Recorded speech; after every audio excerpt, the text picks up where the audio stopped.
Hello guys, my name is Caleb Martinez.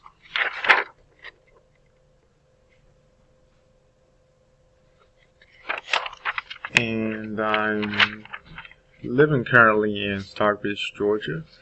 My family's originally from New York. I lived there for about 13 years or so before we moved down here.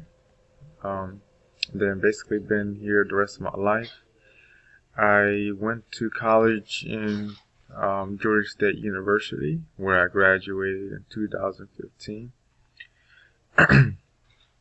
with a degree in respiratory therapy.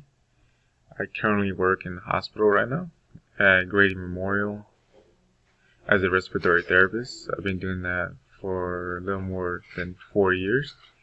It's a very good experience for me, considering I want to continue in the healthcare field, and I'm currently in the healthcare field.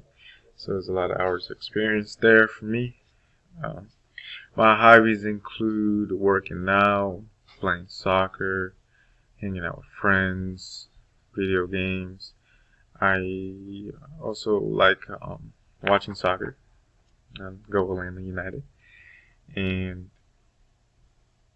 the reasons for taking this course is because I want to enter a graduate program, specifically get my master's in anesthesia assistant. This is one of the prereqs for that program. I just need this one class to finish up, and I expect to do well, and hoping to do well. And that's really all I can really say.